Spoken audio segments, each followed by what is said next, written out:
Hi అండి, అందరికీ నమస్కారం. Welcome to our SLVC channel. ఈరోజైతే మీ అందరికీ మా క్యాటరింగ్లో తయారు చేసిన వెజిటేబుల్ బిర్యానీ అయితే చూపించాలనుకుంటున్నానండి.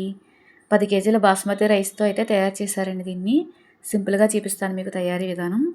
ముందుగా అయితే స్పైసెస్ అన్నీ ఒక ప్లేట్లో తీసుకున్నానండి. దాల్చిన చెక్క, యాలకులు, లవంగాలు, అనాస పువ్వు, కొద్దిగా జీడిపప్పు అయితే తీసుకున్నానండి. చూసారు కదా. ముందుగా అయితే స్టవ్ వెలిగించుకుని ఒక గిన్నె పెట్టుకుని దాంట్లో 1 లీటర్ వరకు ఆయిల్ వేసుకునండి. కొద్దిగా నెయ్యి కూడా వేసుకోవాలి. ఇదంతా వేడెక్కిన తర్వాత మనం స్పైసెస్ కూడా వేసుకుని బాగా చిటపటలాడనివ్వాలండి. ఇదంతా చిటపటలాడిన తర్వాత దాంట్లో ఉల్లిపాయ ముక్కలు, టమాటాలు, పచ్చిమిర్చి కూడా వేసుకోవాలి. ఇవన్నీ ఒక బేషనీ వరకు తీసుకుని వేసానండి నేను. వచ్చేసి మీకు బంగాళదుంపలు, క్యారెట్లు, మిల్ మేకర్ అండి, పచ్చి బఠానీ, కొద్దిగా స్వీట్ కార్న్ గింజలండి. ఇవన్నీ రెడీ చేసి పెట్టుకున్నాం. తర్వాత మీకు అన్నీ వేయించిన తర్వాత అల్లం వెల్లుల్లి పేస్ట్ వేసి పచ్చివాసన పోయిన తర్వాత దాంట్లోకి సరిపడా ఉప్పు, కొద్దిగా పసుపు, కొద్దిగా కారం కూడా వేసుకున్నామండి బిర్యానీకి సరిపడగా. ఇది కూడా వేసిన తర్వాత కొంచెం పెరుగు అయితే వేసుకునండి. మొత్తం అంతా ఈ విధంగా కలిపేసుకోవాలి. తర్వాత కొద్దిగా పుదీనా, కొంచెం కొత్తిమీర కూడా వేసుకోవాలండి. దీన్ని కూడా మనం ఒకసారి మొత్తం కలుపుకునండి. ఈ విధంగా మొత్తం పట్టేలాగా దాంట్లోకి మనం ముందుగా రెడీ చేసుకున్న వెజిటేబుల్స్ ఉన్నాయి కదండి, అవి కూడా వేసుకుని మొత్తం అంతా పైకి కిందకి ఒకసారి కలుపుకోవాలండి. ఈ విధంగా ఇలా కలిపిన తర్వాత దాంట్లో ఓన్గా ప్రిపేర్ చేసిన కొద్దిగా గరం మసాలా, కొంచెం మెంతాకు అయితే వేసుకున్నామండి.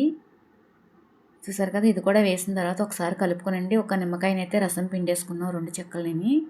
ఇప్పుడైతే వాటర్ వేసేసుకుంటున్నామండి కొలత ప్రకారం. మనం 10 కేజీలు రైస్ తీసుకున్నాం కదండి, 10 జగ్గులు.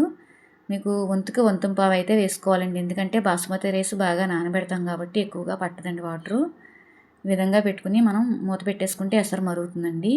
ముందుగా మనం బాస్మతి రైస్ 5-6 గంటల ముందే నానబెట్టి ఒక నీళ్ళు చిల్లులు గిన్నెలో వేసుకుని నీళ్ళు అయితే వార్చేసుకున్నామండి.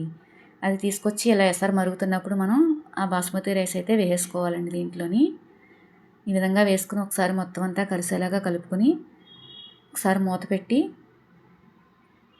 మళ్ళీ ఒకసారి తీసుకుని మళ్ళీ కలుపుకోవాలండి. అలాగ 2-3 సార్లు మనం మూత తీసి అలా కలుపుకున్న తర్వాత చివరగా మీకు తెలుస్తుందండి, వాటర్ అయితే తగ్గుతుంది. ఈ విధంగా రైస్ కనిపిస్తూ ఉంటుంది మనకి వాటర్ తగ్గి. ఆ టైంలో మనం దమ్ అయితే వేసేసుకోవచ్చండి, లో ఫ్లేమ్లో పెట్టేసుకుని. మొత్తం అంతా ఈ విధంగా కలుపుకొనండి. సర్వ్ చేసుకుని రైస్ అంతా సమానంగా. చూసారు కదా.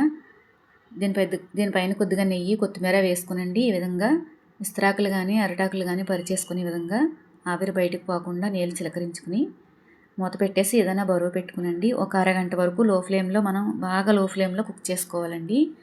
మనం స్టవ్ ఆఫ్ చేసిన తర్వాత కూడా ఒక 10 నిమిషాలు 15 నిమిషాలు మూత తీయకూడదండి. ఆవిరి మీద మగ్గుతుంది రైస్ మీకు. నేనైతే అలాగే తీసామండి మేము. దానిపైన మూత తీసి విస్తరాకులన్నీ తీసి పక్కన పెట్టేసండి. ముందుగా మనం ఒకసారి అగ్నిదేవుడికి అయితే వేసుకుందామండి కొద్దిగా బిర్యానీని. తర్వాత మీకు 4 వైపులు అలా కదుపుతూ ఉంటే మంచి ఫ్లేవర్ అయితే వస్తుందండి బిర్యానీ. చాలా బాగుంటుందండి వెజిటేబుల్ బిర్యానీ మీకు.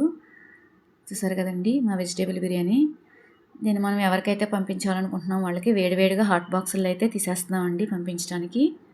చూసారు కదండి. మా వీడియో నచ్చింది అనుకుంటున్నానండి మీకు. థ్యాంక్ యూ అండి.